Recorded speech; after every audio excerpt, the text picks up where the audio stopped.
खत्म हो चुके हैं और मैं आप सबका स्वागत करता हूं, क्योंकि आपने अपने बेशकीमत वक्त को, समय को वचनों को सुनने के लिए, मुझे मालूम है रविवार के दिन है, बहुत सारे सेवक आज के दिन ऑनलाइन आते हैं और परमेश्वर के वचनों को बांट रहे हैं।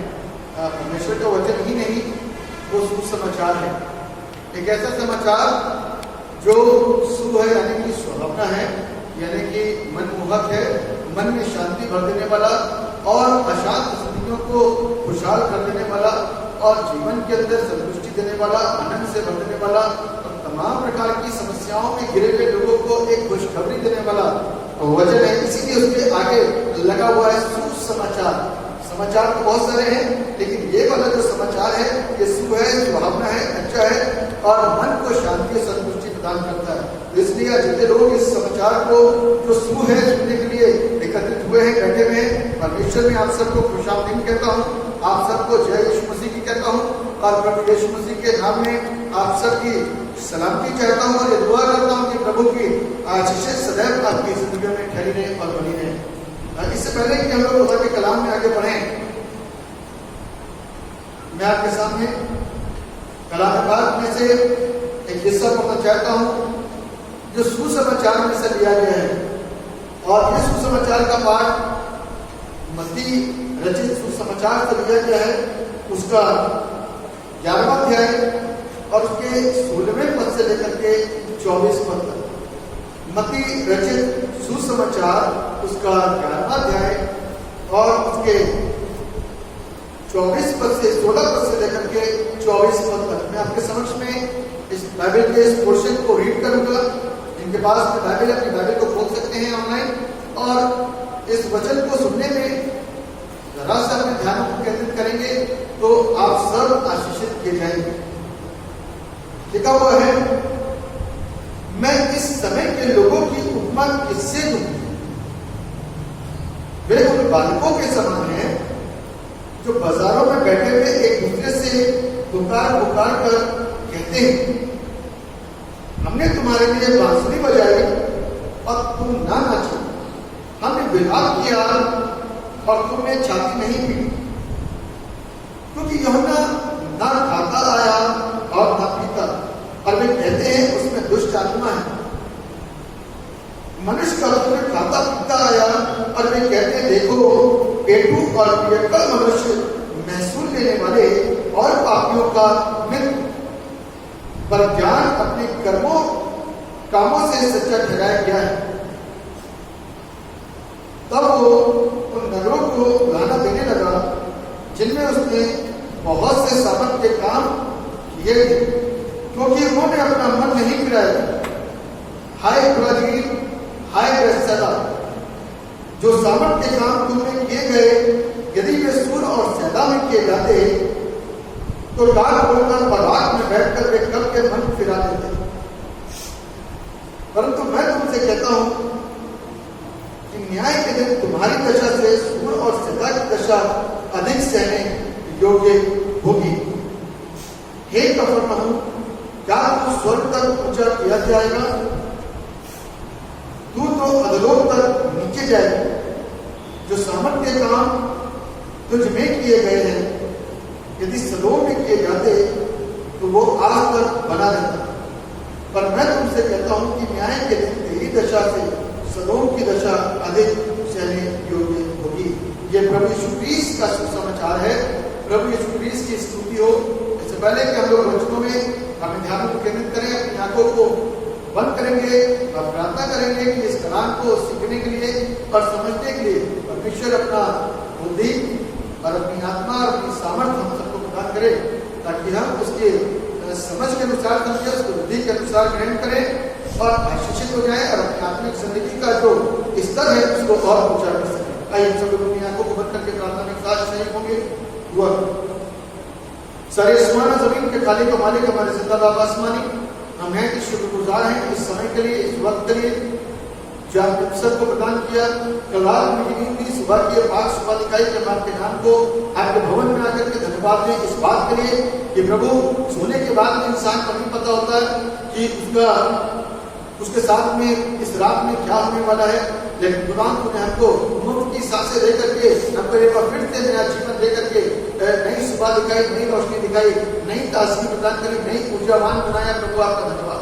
और दुआ करते हैं मेरे पिता परमेश्वर खासतौर पर कि जब हम आज की नए दिन की शुरुआत कर रहे हैं, हफ्ते के पहले दिन की शुरुआत कर रहे हैं, इस विजय दिन की शुरुआत कर रहे हैं, हमारी आपसे गुहार है, हमारी आपसे प्रार्थना है कि ऐ खुदा को हमको अपनी बरकत से मालामाल करना और अपने वचन की उन उत्तम शिक्षाओं से हो सकता है कि इस शिक्षा के प्रति आज तक हम अनभिज्ञ रहे हों और हमारा ज्ञान इस क्षेत्र में ना खुला हो, हमारे ज्ञान को खोलना कर देता।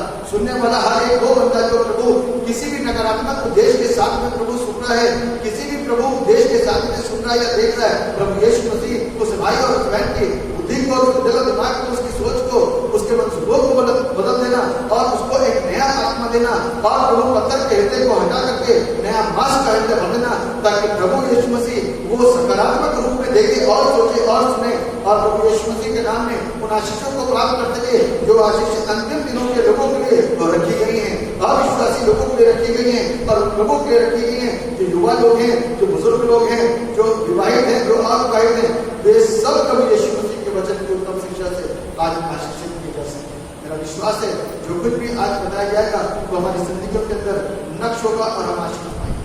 धन्यवाद करता जितने लोग और जुड़ते जा रहे हैं प्रभु यीशु मसीह में, उनको बहुत आशीष मिले और आज का कलाम उनकी जिंदगियों से ताल्लुक रखता है और आज का कलाम उन्हीं से जुड़ा हुआ है, इसलिए क्योंकि बहुत सारी बातें जो आज कलाम में हमने पढ़ी हैं वो सारी बातें हमारी जिंदगियों से जुड़ी हुई हैं, क्योंकि बहुत सारी चीजें ऐसी घटी हुई हैं जो कलाम के अंदर लिखा हुआ है। लेकिन आज हम बेसुध बैठे हुए हैं और ना समझी के दौर में ना समझ बन करके बैठे हुए हैं, हाथ पर हाथ रख करके बैठे हुए हैं और आज भी खोज कर रहे हैं लेकिन पा नहीं पा रहे, क्योंकि जान ही नहीं, मार्ग तो मिल गया है लेकिन जाना पसंद नहीं करें। प्रभु आप दया करिए, बड़े आशीर्वाद एक जिंदगी के साथ ये सबको बदलिए यीशु के नाम से, आमीन। प्रभु का धन्यवाद हो कि एक और नई सुबह तो बहुत होती है, लेकिन इस तरीके के धन्यवाद के साथ में शायद हम लोग प्रभु को महिमा नहीं देते होंगे, इस तरीके से हम लोग उसकी स्तुति और उसकी प्रशंसा नहीं करते होंगे। रविवार का दिन माना जाता है कि सब लोग चर्च जाते हैं, लेकिन लॉकडाउन और महामारी के चलते समस्याएं इतनी ज़्यादा गिर चुकी हैं कि लोगों का आवागमन जो चर्चेस में है, धार्मिक स्थलों में है, वो बंद किया गया है, कम किया गया है, ताकि लोग वहाँ पर भीड़ न लगा सकें। एक समय ऐसा था जब हम लोग सोचते थे कि चर्च में इतने लोग आए ताकि बहुत सारा वचन सुने। आज वो समय है जब सोचते चर्च में कोई भी ना आए ताकि कोई भी ना सुने, ऑनलाइन सुना जाए। स्थितियाँ देखिए कैसी बदलती हैं और कैसे चेंजेस आते हैं और कैसे बदलाव आते हैं, हम समझ नहीं पाते। लेकिन मैं विश्वास करता हूँ यदि मैं और आप आज परमेश्वर के वचनों की ओर अपने ध्यान को केंद्रित करेंगे तो उस विषय के ऊपर हम बात करने जा रहे हैं जो बड़ा इंपॉर्टेंट है। लिखा हुआ है the messengers of God are often unheeded. जो आज का थीम है, जो आज का टॉपिक है, जिसके ऊपर आज हम मनन करेंगे, इस विषय के ऊपर आज हम लोग विचार विमर्श करेंगे, वो टॉपिक है the messengers of God are often unheeded, यानी कि परमेश्वर का संदेश सुनाने वालों पर लोग प्रायः ध्यान नहीं देते। परमेश्वर का वचन सुनाने वालों पर लोग प्रायः ध्यान नहीं देते। बड़ा मुख्य विषय। आप बोलते रहो कुछ भी बोलो, आप सुनाते रहो कुछ भी सुनाना है। 1 घंटा हमको काटना है, चाहे हम सो के काटें, चाहे हम रोक के काटें, चाहे हम किसी को हिला के काटें, चाहे मोबाइल के साथ में काटें, चाहे कैसे भी काटें, 1 घंटा काटने लेकिन ध्यान नहीं देंगे। और कलाम बिल्कुल ऐसा हमसे बातचीत कर रहा है, कहता है कि आज की तारीख में जब संदेश सुनाने वाले परमेश्वर के वचनों को सुनाते हैं तो सुनने वाले उन बातों के ऊपर ध्यान नहीं देते। ध्यान का भटकाव कहां से होता है? क्योंकि कुछ लोग, मैं अपने चर्च का उदाहरण दे रहा हूं, क्योंकि कई बार क्या होता है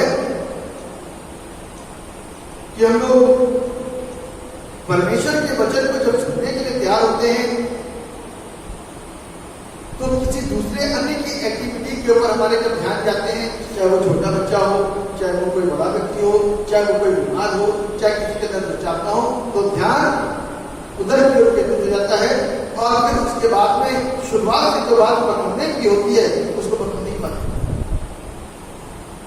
और कई बार ये सोच के आते हैं कि भैया हमको तो अपना काम करना है, प्रार्थना करवानी है, चर्च में जाकर के प्रार्थना कराएंगे और उसके बाद अपने घर पहुंच जाएंगे। बाइबल हमको यही बताती है कि हम और आप परमेश्वर के वचन को नजरअंदाज करें। ध्यान दें, आपको सुसमाचार से कोई भी मतलब नहीं कि सुसमाचार है क्या, कुछ भी मतलब नहीं है कि सुसमाचार है क्या। हमको और आपको सीखने की जरूरत है कि सुसमाचार क्या है। जब हम और आप परमेश्वर के वचन को ध्यान से सुनेंगे तब हमको समझ में आ जाएगा कि परमेश्वर का वचन हमसे ही बात कर रहा है। जो अच्छी बातों को लेकर के आया है, जो सुहावनी बातों को लेकर के आया है, जो गुड न्यूज को लेकर के आया है, वो मेरे लिए ही लेकर के आया है, किसी और के लिए नहीं। समाचार तो आपने सुन लिया कि बीमारी बढ़ती जा रही है, 15 लाख से ऊपर लोग हो चुके हैं। ये एक ऐसा समाचार है जो तकलीफ देता है और उसके बाद में फिर इतना लिख के आता है कि इतने बच गए और इतने मर गए। इसीलिए ये जो महामारी है, मारी का मतलब जब हमको मारती है, महा यानी कि बड़ी संख्या के अंदर, तो हमारा और आपका जो विश्वास है ना वो हिल जाता है। हमारे और आपके अंदर एक डर की भावना उत्पन्न हो जाती है, हमारे और आपके अंदर घबराहट पैदा हो जाती है। जब इस बात को थोड़ा सा और बताया जाता है, देखिए समाचार को किस तरीके से बताते हैं। महामारी आ चुकी है, महामारी आ चुकी है और इस महामारी के साथ साथ अब ये महामारी अटैक किसको करती है, तो लोग ध्यान से सुनने लग जाते हैं कि इसको अटैक करती है। तब पता चलता है बुजुर्गों के ऊपर ज्यादा अटैक करती है, बच्चों के ऊपर ज्यादा अटैक करती है। तो बच्चों और बुजुर्गों को सेव करने के लिए लोगों ने इंतजाम करने शुरू कर दिए। शुगर वालों पर अटैक करती है, लीवर वालों पर अटैक करती है, हार्ट वालों पर अटैक करती है, किडनी वालों पर अटैक करती है, बड़ी बड़ी क्रोनिक बीमारियों के ऊपर अटैक करती है। तो बीमारियों ने अपने आप को बचाना शुरू कर दिया। ये एक ऐसा समाचार है जो अपने अंदर डर पैदा करता है, जो डर पैदा करता है। इसके ऊपर लोग ध्यान देते हैं। गर्म पानी पियो तो सेफ रहोगे, गर्म चाय पियो तो सेफ रहोगे, काफी चाय पियो तो सेफ रहोगे, ये खाओ तो सेफ रहोगे, वो खाओ तो सेफ रहोगे, ये खाओगे तो सेफ रहोगे, वो नहीं खाओगे तो सेफ नहीं हो सकते। ये समाचार के ऊपर लोग बड़ा ध्यान के साथ में बात सुनते हैं। लेकिन जब बातचीत की जाती है अनंत जीवन की, जब बातचीत की जाती है सच्ची जिंदगी की, जब बातचीत की जाती है उद्धार की, जब बातचीत की जाती है जगाई की, जब बातचीत की जाती है सत्य परमेश्वर को जानने की, तो हमारे और आपके कानों के अंदर प्रॉब्लम शुरू रहती है। तो ध्यान कभी इधर और कभी उधर, क्योंकि ये एक ऐसी चीज है जिसको सीखना, जिसको समझना हम चाहते हैं। इसीलिए ध्यानों को अपने आप ही हमको घटाना शुरू कर देते हैं। और प्रभु का दास बोल रहा है, हर हफ्ते बोलता है। कई प्रभु के दास हर हफ्ते बेचारे आते हैं और बोल करके चले जाते हैं। उसमें मैं भी एक हूं और बोल करके चला तो पता नहीं कितने लोग सुन रहे हैं, कितने लोग नहीं सुन रहे हैं, कितने लोग अपने तरीके से सुन रहे हैं। दो प्रकार की कैटेगरी होती है। एक तो वो कैटेगरी जिन्होंने आज तक सुना ही नहीं और प्रभु के वचनों को सुनना पसंद नहीं करते, प्रभु के वचनों को सुनना पसंद नहीं करते। इसलिए हमको और आपको ध्यान देने की जरूरत है। हमको और आपको ध्यान देने की जरूरत है कि हम और आप किस कैटेगरी में। एक बंदा वो है जो धर्मी है, एक बंदा वो है जो धर्मी है, जिसको पुस्तकों का ज्ञान है, वो भी सुनना पसंद नहीं करता। ध्यान रखिएगा, मैंने दो प्रकार की कैटेगरी बताई आपको। एक वो कैटेगरी जो अनजान है, जो अपने मतलब के लिए है, उसको सच्चाई से कोई मतलब नहीं। एक वो व्यक्ति जो धर्मी है, जो सोचता है जितना मुझे आता है वही सही है, उसके अलावा सब बेकार है। इसीलिए आज वचन के पर करेक्शन पर करेक्शन पर करेक्शन पर करेक्शन करेक्शन पर करेक्शन किया जाता है, क्योंकि अलग अलग प्रकार के लोगों की शिक्षाएं, अलग अलग प्रकार के लोगों की टीचिंग आ चुकी है, और वो शिक्षाएं, वो टीचिंग आज लोगों को बहका रही है। गलत चीज इंसान आराम से सुनता है, तुरंत सुनता है, लेकिन अच्छी चीजों को सुनने के लिए उसके कानों के अंदर दर्द होता है, उसके सर के अंदर दर्द होता है, उसकी आंखों में प्रॉब्लम होती है, वो देख नहीं पाता। वजह कारण क्या है? वजह कारण क्या है कि हम सुनाने वाले संदेश वाहकों के द्वारा जो मिलने वाली सही और उत्तम शिक्षा है उसके ऊपर ध्यान नहीं देते। कब देंगे? कब देंगे? जब प्रभु उतर करके हमसे बातचीत करेगा तब, या किस समय में? मेरे काबिल जरूरत नहीं कि हमने सदा प्रभु के दासों का रिजेक्शन किया है, तिरस्कृत किया है, नजरअंदाज किया है, भगाया है, दूर किया है, सीखना पसंद नहीं किया, जानना पसंद नहीं किया, पहचानना पसंद नहीं किया। अरे बोले हमारा काम नहीं, हमारा काम तो भैया जल्दी से दुआ करवाओ और अपने घर बस सुन लिया है कि यीशु के नाम से चंगाई होती है। और वो यीशु है कौन? ईश्वर है। लोग कहते हैं ईश्वर है, गॉड है, प्रभु का प्रभु है, king of king and lord of lord. प्रभु का मानना है और सही मानना है। मैं कहता हूं कि प्रभु को पहचानो। मेरे प्रिय भाई बहन, मेरे ऑनलाइन को देख रहे, सुन रहे, आज ध्यान से सुनिएगा। और बहुत सारे विश्वासी हैं और बहुत सारे अविश्वासी हैं, बहुत सारे क्रिश्चियंस हैं, बहुत सारे नॉन क्रिश्चियंस हैं, जो आपको रिएक्ट करते हो। मेरा कहने का अभिप्राय है कि ईश्वर कौन है? मैं ईश्वर हूं क्या? कि वो ईश्वर है? सृष्टिकर्ता ईश्वर है या सृष्टि ईश्वर है? कौन ईश्वर है? थोड़ा सा परमेश्वर ने मुझको जो आपको जो ब्रेन दिया है ना, सबसे टॉप पर इस ब्रेन को थोड़ा सा चलित अवस्था में लेकर के आए, क्रियान्वित करें, इसके अंदर के स्विच को ऑन कर दीजिए ताकि मैं और आप थोड़ा सा तर्क वितर्क कर सकें। या तो हम एक विशेष बात के लिए जी रहे हैं तो बात अलग है, आप सीखोगे नहीं, सीखना नहीं चाहते, या तो फिर आपको अभी तक किसी ने उत्तम शिक्षा नहीं दी है तो आपको पता नहीं है, आप अज्ञानी हो, इसका कुछ भी कह देते हो।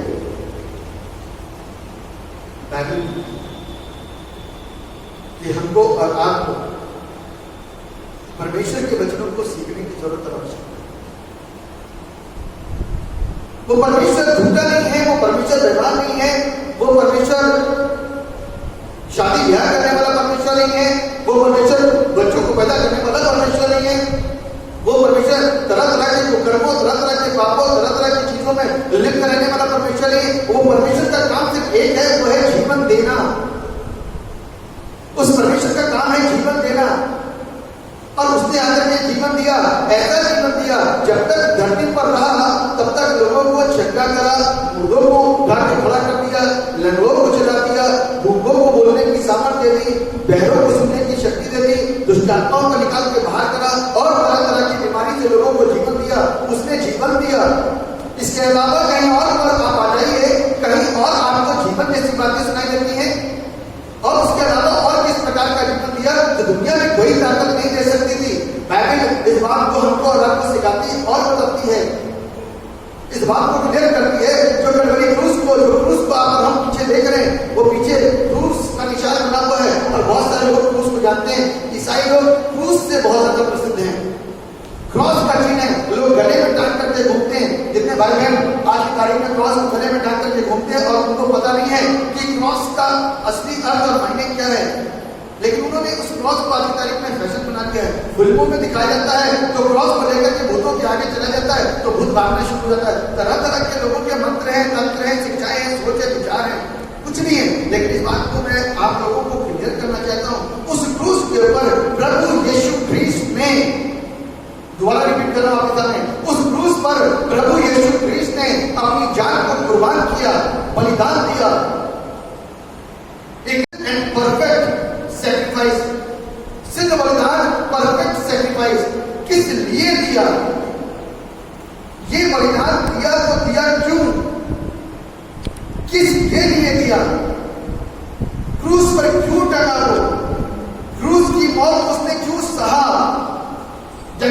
इतिहास गवाह है।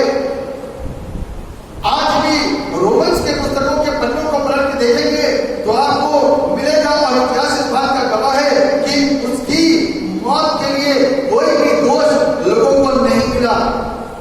किस बात का उसके अंदर नुक्ता तक निकालते, कौन सा आरोप लगाते उसके ऊपर? एक ऐसा आरोप जो कायदे से सिद्ध तो किया जाए, वो जीवन देता है, किसी को बुरा नहीं लगता। सारा यहूदी एक साथ है, सब देख रहा है कि गलत काम नहीं कर रहा, ये जीवन दे रहा है, तो कोई आपको बुरा नहीं कहेगा।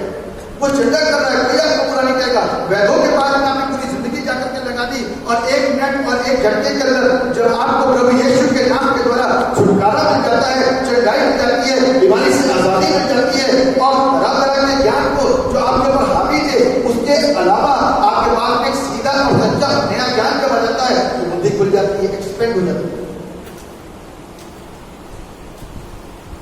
बुद्धि खुल जाती है, बुद्धि बंद है। अब तब लोग सत्य को जानने लग जाते हैं, तो कौन उसको बुरा कहे? कौन उसको बुरा कहे? सब सच कहे। इसीलिए यीशु मसीह को क्रूस देने के लिए कोई भी दोष इंसान ढूंढ नहीं पा रहा था। इसीलिए बार बार पिलातुस से बात को पूछता था, अपने विषय में कुछ भी तुझे कुछ कहना है तो बोल दे। यीशु ने नहीं बोला, आज की तारीख में हर एक आदमी को खड़ा करो, किसी को सजा दो, सजा देने वाले बंदे से पहले उसका वकील आके खड़ा हो जाएगा उसके पक्ष में, उसको सपोर्ट करने के लिए। और वो बंदा भी, झूठा बंदा भी अपने आप को सत्य साबित करने की कोशिश करेगा। झूठे बंदे के साथ में भी वकील आके खड़े हो जाएंगे, सत्य में तब्दील करने की कोशिश करेंगे, और उसके झूठ के कर्मों को ढांपने की कोशिश करेंगे अपने उस गंदी सोच और उस शिक्षा के द्वारा। उनका प्रोफेशन, वो अपना काम कर रहे हैं, उसके लिए उसको फीस मिल रही है। सब खड़े होते, दुनिया के अंदर सारा बंदा खड़ा हो जाएगा, लेकिन यीशु ही एकमात्र ऐसा परमेश्वर था और है और अमल तक रहेगा, जिसने अपनी सिफारिश में ना तो कोई वकील खड़ा किया और ना ही अपने फेवर में एक भी शब्द बोला, क्योंकि उसको मालूम था, अच्छी तरीके से जानता था, यदि आप अपने आप को सेव करेगा तो पिलातुस छोड़ देगा, जब वो छोड़ देगा तो दुनिया की कोई भी भीड़ उसके खिलाफ कुछ कह नहीं सकती। लेकिन उसको ये सैक्रिफाइस करना बहुत जरूरी है। That's why Jesus is unique than others born in bodies. इसीलिए यीशु मसीह अन्य लोगों से, अन्य मान्यताओं से, अन्य देवताओं से डिफरेंट है और अलग है, क्योंकि उन लोगों ने जब पृथ्वी पर बात पड़ा, लोगों को क्या करा, पापियों का सहारा किया। और बाइबल एक बात बताती है, सिखाती है कि यीशु ने पापियों से प्यार किया और उनको बचाने के लिए आया। इसीलिए क्रूस के ऊपर उसने अपनी जान कुर्बान की, क्योंकि एक भी पापी अपने आप से अपने आप को बचा नहीं सकता। अंधा अंधे को कभी भी रास्ता दिखा नहीं सकता, पापी दूसरे पापी को कभी भी मार्ग सही बता नहीं सकता। इसीलिए अंधे को रास्ता दिखाने के लिए आंख वाला, दृष्टि वाला होना बहुत जरूरी है, और पापी को सही मार्ग दिखाने के लिए निष्पाप होना बहुत जरूरी है, जिसके लिए लिखा हुआ है कि वो कुमारी से पैदा हो, और यीशु के अलावा और कोई कुमारी से पैदा नहीं। कांटों का गुच्छा उसके सर पर रखा जाएगा, यीशु के अलावा किसी के ऊपर कांटों का गुच्छा नहीं रखा जाएगा। सारे लोगों के लिए अपने प्राण की आहुति देगा, यीशु के अलावा किसी और ने प्राण की आहुति नहीं दी। तीसरे दिन मुर्दों में से जी उठेगा, यीशु के अलावा और कोई मृतकों में से जी नहीं उठा। दुनिया के अंदर यीशु ही है, क्योंकि वो सत्य परमेश्वर है। आज उस सत्यता को जानने की जरूरत है। जब तक हम जिस सब्जी को पसंद नहीं करते, टेस्ट नहीं करेंगे, तो हम उसकी बुराई करने का भी हक ना रखें।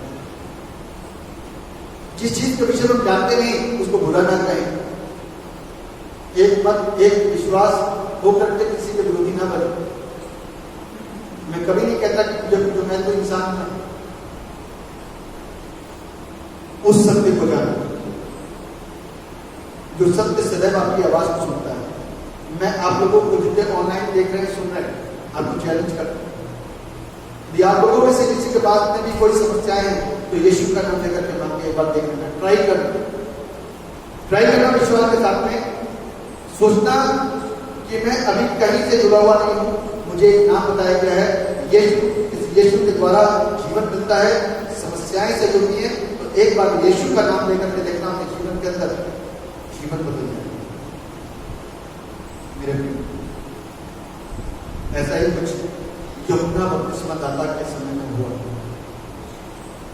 रिजेक्शन ऑफ जॉन का बैप्टिस्ट, जॉन का बैप्टिस्ट का जो यूहन्ना बपतिस्मा दाता था उसका विरोध किया लोगों ने।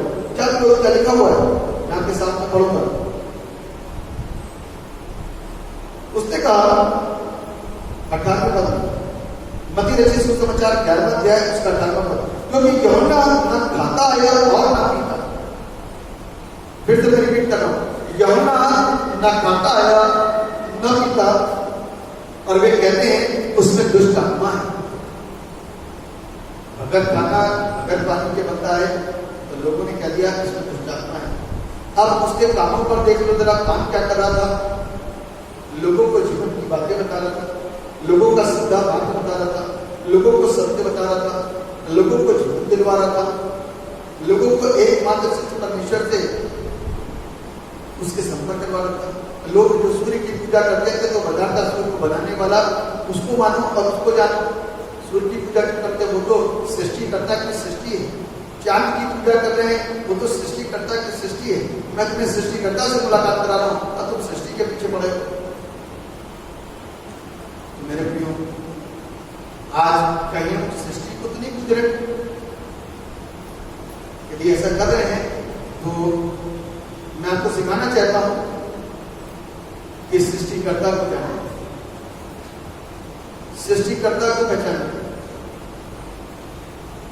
क्रिएटर को जाने। उसका नाम जीसस क्राइस्ट है।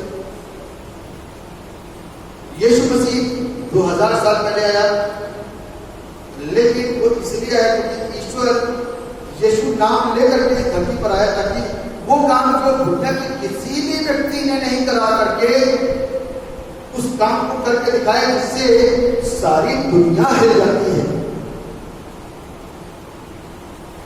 मौत पाप के द्वारा हमारे और आपके ऊपर हावी थी, लेकिन आज मौत यीशु मसीह के बलिदान के द्वारा, सैक्रिफाइस के द्वारा हावी नहीं।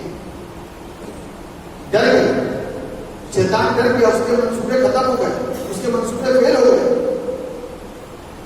और वो मौत के उस डंक को जो लोगों को छुपाया जा रहा था रोक नहीं सका, क्योंकि वहां पर ईश्वरों का ईश्वर, प्रभुओं का प्रभु, राजाओं का राजा उपस्थित होकर के लोगों को सिद्ध बलिदान देकर के और पाक लहू बहा करके सबको जीवन दान दिया। तो हमको और आपको इस बात को देखना है और समझना है, इस बात को देखना है और समझना है कि आज की तारीख में हम कर क्या रहे हैं। सृष्टि को छोड़ करके कहीं सृष्टिकर्ता के तो पीछे नहीं पड़ गए। सृष्टि को छोड़ करके कहीं हम सृष्टिकर्ता के पीछे तो नहीं पड़ गए। यदि ऐसा हो रहा है तो गलत होगा। किसी को अच्छा लग सकता है, किसी को बुरा भी लग सकता है। मेरे प्रियो, बाइबल लिखा है कि बहुत सारा ध्यान नहीं देंगे, जिसको मैं आज विचार कर रहा हूं, तो उसमें आपकी गलती नहीं है। यदि थोड़ी देर हर एक चीज को हटा करके प्रभु की ओर ध्यान दीजिए तो शायद आप ध्यान देना शुरू करेंगे तो सत्य आपके ऊपर प्रकट होगा, सत्य आपके ऊपर प्रकट होगा। यदि ध्यान नहीं दे पाएंगे तो वो आपके लिए मुश्किल की बात है, मेरे लिए नहीं। मेरा काम है परमेश्वर के वचनों को आपके बीच में रखना और उन सच्चाइयों को जो अभी तक हमारे सामने प्रकट नहीं हुई है, उन सच्चाइयों को आपके सामने लेकर के आना, ताकि आप कल को ये ना कहो कि हमें किसी ने सच्चाई नहीं बताई। मैं चर्च गया, मुझे सच्चाई नहीं बताई, सिर्फ जाते ही साथ मेरे लिए दुआ की। इसलिए मेरे प्रियो, जो इस चर्च में आता है उसको पहले सच्चाई बताते हैं ताकि वो सत्य को जाने और सत्य उनको आजाद करे।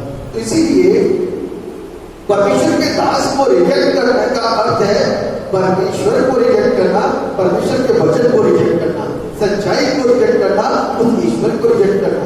आज हम डायरेक्ट बोले कि क्या तुम परमेश्वर को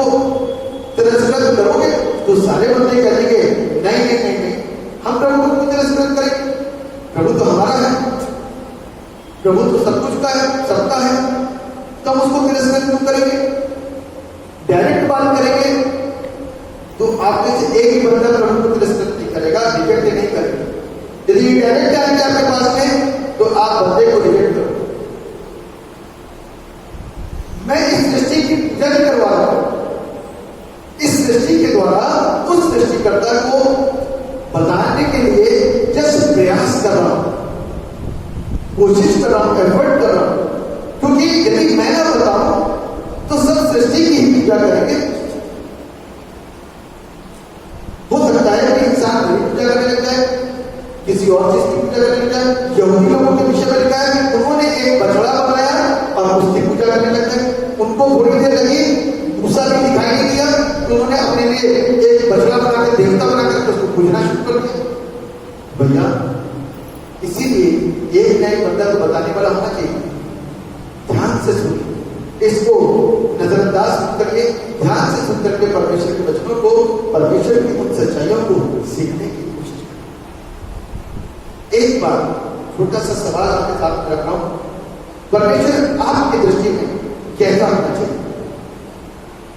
ये क्वेश्चन है मेरा आप लोगों के साथ। आप इसके ऊपर होमवर्क कर सकते हो। जो सुन रहा है वो लिख सकता है, टाइप कर सकता है, बता सकता है कि परमेश्वर आपकी दृष्टि में कैसा है और कैसा होना चाहिए। जब परमेश्वर मेरे जैसा होना चाहिए, चोर, बेईमान, व्यभिचारी, झगड़ा, नशेबाज, लीला क्रीड़ा करने वाला, शादी ब्याह करने वाला, बच्चे पैदा करने वाला और मेरे समान मर जाने वाला, यदि ऐसा आपकी समझ में ईश्वर है तो थोड़ा सा चेंज करके ईश्वर मेरे से और आपसे बिल्कुल डिफरेंट है। इनमें से एक भी गुण जो मेरे अंदर है उसके अंदर नहीं। तो इसलिए कहीं हम ऐसे ईश्वर तो हमने अपने लिए नहीं बना लिए जो इसी प्रकार की चीजें उसके अंदर जो मेरे अंदर है वो उसके अंदर पाई जा रही है। तो एक बार मेरे सामने ये सवाल फिर से खड़ा हो जाता है कि क्या हम सही ईश्वर के पास पहुंच जाते या आज हमें सृष्टिकर्ता को पहचानने की जरूरत है? ये मेरा सवाल है। इसी वजह से आज तक हमने जानबूझ करके परमेश्वर के वचन के ऊपर ध्यान नहीं दिया, जानबूझ करके परमेश्वर के वचन के ऊपर ध्यान नहीं दिया और रिजेक्ट करना शुरू करा।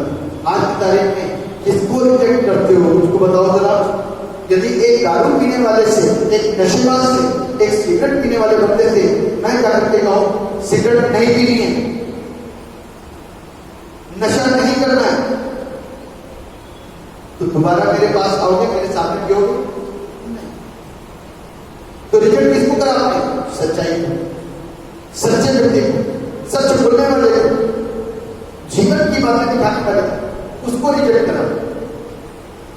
अब इस बंदे के सामने तो आप पियोगे नहीं, इससे तो छिपने की कोशिश करोगे, इससे तो बचने की कोशिश करोगे। मेरे प्रियो, उस परमेश्वर के जो संदेश को लेकर के आज आपके बीच प्रचार कर रहा हूं, तो वो वहां से आया, ये मेरा अपना नहीं था, वो वहां से आया। बुराई से अलग रहने के लिए वो कहता है। जब उसने मुझको सिखाया तो मैंने आपको सिखाया। जब मैं उन पापों को छोड़ करके आपके सामने खड़ा हूं, उन पापों को छोड़ करके तो अभी आप कर रहे हो वर्तमान में, तो मैं सिखा रहा हूं इसको छोड़ दो क्योंकि ये नुकसानदायक है। तो आपको मैं बुरा लगता, लेकिन आपके साथ यदि आप ही के जैसा सहपाठी, एक नशेबाज, एक व्यभिचारी, एक गलत काम करने वाला, बिजनेस में लगातार छल और झूठ और धोखा देने वाला बंदा आपके साथ यदि खड़ा रहे तो आपको वो बुरा नहीं लगेगा। अंधा अंधे को रास्ता दिखाने से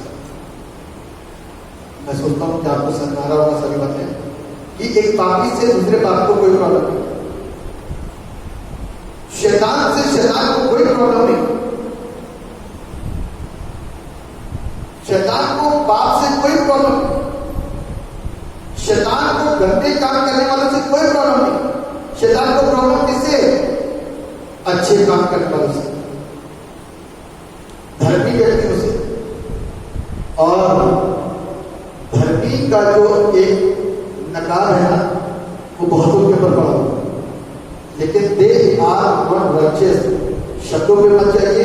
अंत में बड़ी इंपॉर्टेंट बात देखिए, बस को अंत में ही बोलूंगा, शब्दों पे मत जाइए, कामों को देखने की कोशिश करें तो सच्चाइयां प्रकट हो जाएंगी। धर्मी शब्द आगे से धर्मी नहीं जाता, पादरी शब्द आगे लगने से पादरी सच्चा नहीं हो जाता, धर्म गुरु लगने से धर्म गुरु ही नहीं बन जाता। डिग्रियां तो आज की तारीख में बहुत सी लोगों के पास आ चुकी है, लेकिन क्या वो डिग्री उसके अनुसार कार्यरत है? यदि है तो आपके काम भी वैसे ही होंगे, और यदि कार्यरत नहीं है तो आपके काम गलत होंगे और वो दिखाई देंगे। आज नहीं तो कल, कल नहीं तो परसों, क्योंकि ऐसा कोई पाप नहीं, ऐसा कोई काम नहीं जो छिप सके।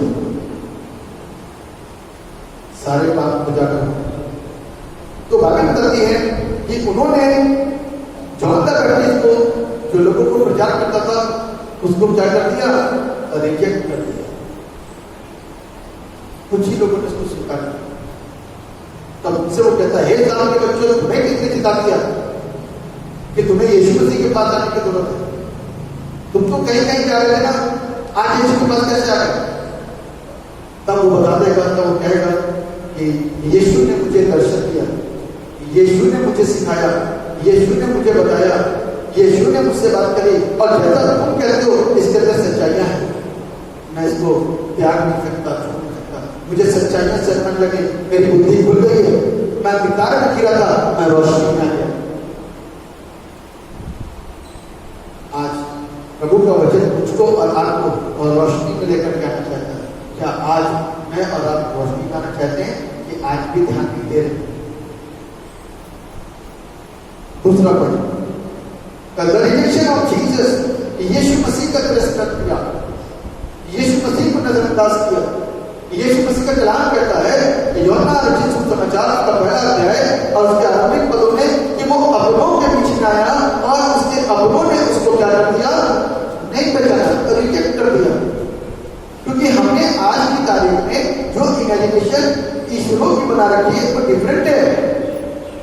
आज की तारीख में अच्छे लोगों की जो हमने अपने दिमाग में जो स्केच खींच रखा है वो दूसरा है।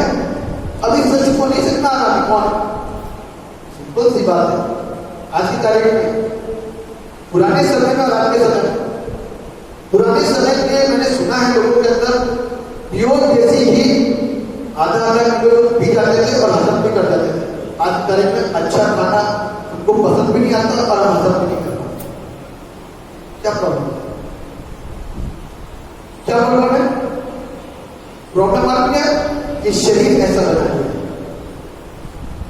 शरीर ऐसा बना लिया है, इसलिए आज की तारीख में अच्छी चीजें हमको हजम नहीं होती। इसीलिए यीशु मसीह को जो सिद्ध परमेश्वर है और सच्चा है उसको हम हजम नहीं कर पाते।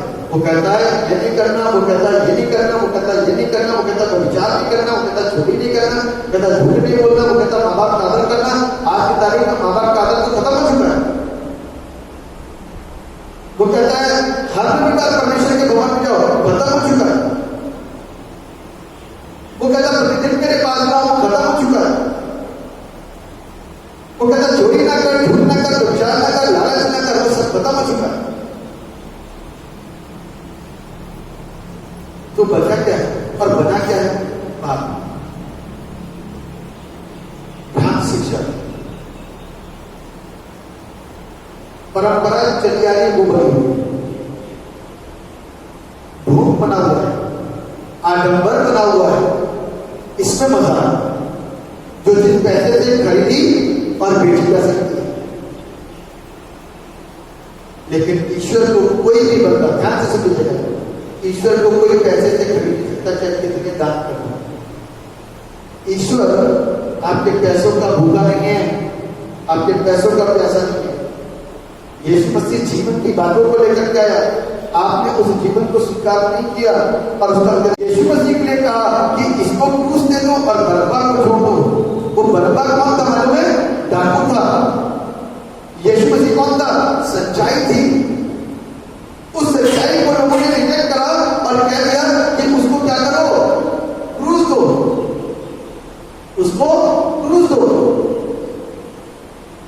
वाला जो डाकू था उसको कहते हैं इसको छोड़ दो। आज की तारीख में बुराइयों को हम गले लगाते हैं, अच्छाइयों को कोई गले नहीं लगा। अच्छाइयों के बाद में बहुत थक हार के आते हैं, बीमार लोग आते हैं, दुष्टात्मा से ग्रस्त आते हैं, तरह तरह के रोगों में लिप्त लोग आते हैं, इलाज बीमारी वाले लोग आते हैं, ऐसे ऐसे कष्टों में घिरे हुए लोग आते हैं, परेशानी में घिरे हुए लोग आते हैं कि अब तो हम कहीं नहीं जाएंगे, अब तो हमने पैसा भी गवा दिया, सारी चीजें गवा दी, अब यीशु मसीह के पास में जब जीवन के अंतिम क्षणों में कुछ नहीं बचा, न शरीर के अंदर जान, न आंखों की रोशनी, न पेट में ताकत, न शरीर में ताकत, न बोलने में ऊर्जा रह गई, अब प्रभु के पास आए, तो क्या करोगे? क्या करोगे? मतलब कि आज भी आए, क्या उसको आज भी अपना व्यक्तिगत उद्धार करता स्वीकार करोगे? आज भी यदि यीशु मसीह को आप स्वीकार करें, रिजेक्ट ना करें, आज भी स्वीकार करें, तो आज ही आपके लिए जीवन, आज ही आपके लिए जीवन है, देर नहीं हुई अभी, आज ही आपके लिए जीवन है। आज ही आप यीशु मसीह को पढ़ना शुरू करो, आज ही यीशु मसीह को जानना शुरू करो, आज ही यीशु मसीह को स्वीकार करना करो, आज ही आपके लिए जीवन। कल किसी ने नहीं देखा, कल है या नहीं, आज का दिन मेरे और आपके लिए बहुत मूल्य है, इंपॉर्टेंट। अंतिम बात बताने से पहले 19वें पद को पढ़ाना चाहूंगा। लिखा हुआ है, मनुष्य का पुत्र खाता पीता आया और वे कहते हैं देखो पेटू और प्रियंकर, मनुष्य महसूल लेने वालों और पापियों का मित्र, पर ज्ञान अपने कामों से सच्चा ठहराया गया है। अब एक जौन का व्यक्ति ना खाता आया ना पीता आया, तो लोगों ने कैसे दुष्टात्मा। यीशु मसीह इसलिए बताया कि मनुष्य का पुत्र खा करके आया, पी करके आया, तो उसको कह दिया पेटू और पियक्कड़। और कहता है यदि वो किसी के लिए भलाई के काम कर रहा है तो उसके लिए कहता है कि ये पापियों के साथ मिलकर बैठता है, ये भी गलत है। किसी पर भी इंसान ठीक नहीं देता। यीशु मसीह को जो लोग ध्यान नहीं देते, आज थोड़ी देर ध्यान को केंद्रित करो, थोड़ी देर के लिए ध्यान को केंद्रित करो, तो यीशु मसीह आपको मिलने लग जाएगा, नजर आने लग जाएगा, सच्चाई आपको पता चलेगी। और उसके कामों के द्वारा भीड़ उसके पीछे हो रही थी। आज उसके कामों के द्वारा दुनिया के कोने कोने के अंदर, दुनिया के चर्चेस के अंदर, भारत में आज चर्चेस भर रहे हैं, क्योंकि लोगों ने थोड़ा सा ध्यान देना शुरू कर दिया और लोग सच्चाई को सुनना शुरू करने लगे। उनके ऊपर बड़ा दो नकाब हटना शुरू हो गया और वो सत्य को जानना शुरू कर दिया। ये सत्य क्या है? उनकी आंखें खुल गई। अब तक हम अंधकार में थे, अब ज्योति में आए। यहाँ बहुत सारे लोग ऐसे थे जो दुष्ट आत्मा से ग्रस्त आया करते थे, आ जाते हैं कभी कभी। बहुतों ने मुझसे मैंने ऐसा सुना कि हम घर से चर्च तक आ गए, लेकिन पता नहीं जब यहां से दुष्ट आत्मा निकल करके बाहर चली गई, उनका अब हमारी आंखें खुल गई। ऐसा लगता है कि प्रकाश रोशनी। मेरे प्रियो, ठीक इसी प्रकार से जब हमारे आंखों के ऊपर बड़ा बड़ा पर्दा हटता है तो हमको लगता है, आता है कि आडंबरों से हम बाहर आ गए, तरह तरह के आडंबरों से हम बाहर आ गए। हमको और आपको तमाम आडंबरों से बाहर आ करके सत्य परमेश्वर को जानने की जरूरत और पहचानने की जरूरत।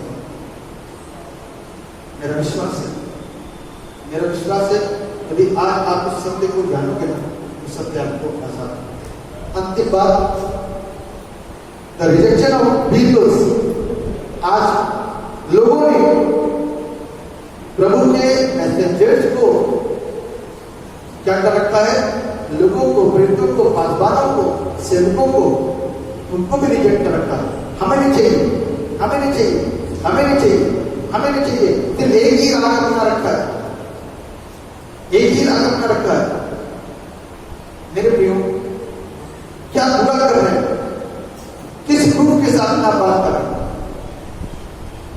अंदर क्या गलत है, क्या गलती करी। जो गलत करे उसको पकड़ो, जो गलत ना करे उसको मत पकड़ो। सत्य को आप क्या हो, सत्य को दूसरों को भी जानने का अवसर को मौका दो। यदि सत्य को नहीं जानेंगे तो मेरे और आपके लिए समस्याएं पैदा हो जाएंगी। सत्य को जानना मेरे और आपके लिए जरूरी है। तो आज की तारीख में हम और आप उस सच्चाई को नजरअंदाज कर, लेकिन प्रभु ने आज हमारी जिंदगियों को बदलना शुरू कर दिया। बाइबल कहती है तुम नहीं बोलोगे तो पत्थर चिल्ला उठेंगे। आज सारे पत्थर चिल्ला चिल्ला करके बोल रहे हैं। परमेश्वर स्वयं में ही जाकर के उनको दर्शन देते हैं, उनकी बीमारी की हालत में उनको दर्शन देते हैं, उनको बताते हैं मैं जो हूं तो हूं, उनको बताते हैं कि मैं ऐसा करने जा रहा हूं और वैसा होना शुरू होता है। वो बंदा प्रभु के पास आना शुरू होता है। जो प्रभु के साथ में एनकाउंटर हो गया वो हटेगा, क्योंकि उसके साथ में जो एनकाउंटर है वो कभी भी हमको उससे हटके नहीं देगा। इसलिए प्रार्थना करें कि इस सत्य के साथ एक दिन आपका भी एनकाउंटर हो जाए, ताकि आप कभी भी उस सत्य से ना हट सके। और रोमियो की पुस्तक में लिखा हुआ है, रोमियो की पुस्तक उसका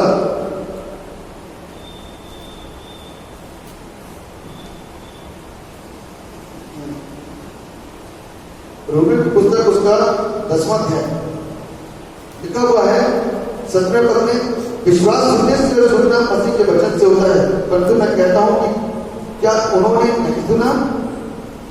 सुना तो अवश्य, क्योंकि लिखा है उनके स्वर सारी पृथ्वी पर और उनके वचन जगत की छोर तक पहुंच गए। फिर मैं कहता हूं क्या इस्राएली नहीं जानते थे कि पहले तो मूसा कहता है मैं उनके द्वारा जो जाति नहीं तुम्हारे मन में जलन उपजाऊंगा, मैं एक मूल जाति के द्वारा तुम्हें रिश्त दिलाऊंगा। लिखा हुआ है कलाम के अंदर कि बहुत सारे लोग प्रभु के वचन को लेकर के पहुंचे और उनको सुनाने की कोशिश करी और लोगों ने उसको नजरअंदाज किया, छोड़ दिया।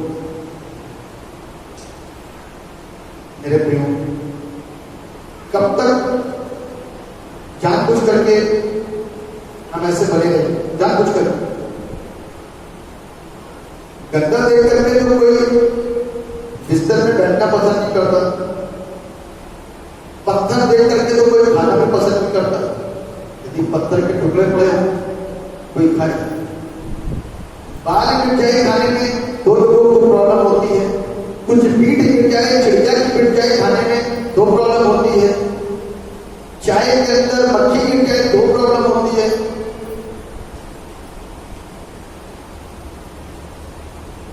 जब इतने अच्छे हो तो इस सच्चाई को क्यों ग्रहण नहीं करते? जब इतने पाक और इतने साफ हो तो इस पवित्रता को ग्रहण क्यों नहीं करते? जब सोच इतनी पॉजिटिव, इतनी सकारात्मक है तो आज नकारात्मक विचारों की कूद पड़े। मेरे भाई की बहन जो मुझको सुन रहे हैं, आज मेरा अनुरोध है, मेरी रिक्वेस्ट है कि एक बार परमेश्वर के सोचना शुरू करें, क्योंकि आज तक आपने परमेश्वर के विषय में सोचा कि वो कैसा होना चाहिए, कैसा होना है। आपने हर एक चीज को ईश्वर बना दिया और फिर कहते हो कि ईश्वर एक है। कितने ईश्वर होने के बाद में भी ईश्वर एक है। उस एक का नाम भी तो कुछ होगा। बाइबल बताती है पौलुस जब प्रचार कर रहा था लोगों की वेदियों को देखा था, इतनी ढेर सारी वेदियां रखी हैं, तो उन वेदियों के बीच में एक ऐसी वेदी थी जिसके ऊपर लिखा था अनजाना ईश्वर। उस अनजाने ईश्वर को आप ईश्वर कहते हो, लेकिन मैं उस अनजाने का नाम आपको बताता हूं, उसका नाम है यीशु मसीह। उस अनजाने ईश्वर का नाम है यीशु मसीह। उसका प्रकटीकरण हो चुका है। उसके विषय में ऊपर से भविष्यवाणी हो चुकी है कि तुम उसका नाम यीशु रखना, जिसके नाम का अर्थ है कि प्रभु हमारे साथ है। तो आज तक अंधकार में और अज्ञानता में और अनभिज्ञता में हम क्यों पड़े? अपनी सोच को बदलें और तरीकों को बदलें, परिवर्तनों को लेकर के आए, तो प्रभु की आशीष हमारी जिंदगी में बहुत के साथ में ठहरे। परमेश्वर आप सबको इस वचन की शिक्षाओं के द्वारा आशीष दे और आप परमेश्वर के दासों के द्वारा जो वचन दिया जा रहा है एक कटनी के साथ कानों को वहां लगा करके ध्यान से सुन लीजिए। बस जो करने को कहा जाए ध्यान से करिए और गलत लगे तो बंद, लेकिन बेफायदा कमेंट्स मत करें, अननेसेसरी कमेंट्स मत करें, अज्ञानता वाले कमेंट्स मत करें, क्योंकि अज्ञानता के कमेंट्स के ऊपर बहुत सारे कमेंट्स मैं सवाल के तौर पे कर सकता हूं, लेकिन मैं पूछना पसंद नहीं करता। आप चाहते हो कमेंट्स के साथ में बेहतर वक्त वार्तालाप करना, आप कमेंट्स डाल सकते हो, सवाल कर सकते हो, मैं आपको उसके जवाब जरूर दूंगा। तो कहने करती है कि थोड़ा सा ध्यान दे करके सत्य को जानिए, सत्य आपको आजाद करेगा। परमेश्वर आप सबको आशीर्वाद दुआ करें। जीवित और समर्थी पिता परमेश्वर, धन्यवाद देते हैं अच्छे सुंदर वचन के लिए जो आपकी दया से प्रभु हमने सुना, सीखा, समझा और प्राप्त किया। अगर आपके प्यारे पिता सत्य को कभी जान नहीं सकते थे, सीख नहीं सकते, सत्य के लिए प्रभु हमें अपने कानों को, अपनी आंखों को और अपनी बुद्धि को खोलने की जरूरत और आवश्यकता है। थोड़ी देर के लिए संसारिकता से विमुख होकर के आत्मिकता में आने की जरूरत है। जिस दिन आ जाएंगे एक बार उनके साथ में काउंटर हो जाएगा, उस दिन हमारी लाइफ बदल जाएगी। आप दया करिए, सुनने वाले हर एक श्रोता वर्ग को बड़ी आशीष दीजिए, बड़ी बरकत दीजिए, ताकि प्रभु वो सत्य को जान सके, सत्य को निरंतर पा सके। परमेश्वर की करुणा दया सब पे ठहरे बने और प्रभु के नाम को यीशु के नाम से आमीन। इस समय हम लोग मिलकर के गीत गाएंगे।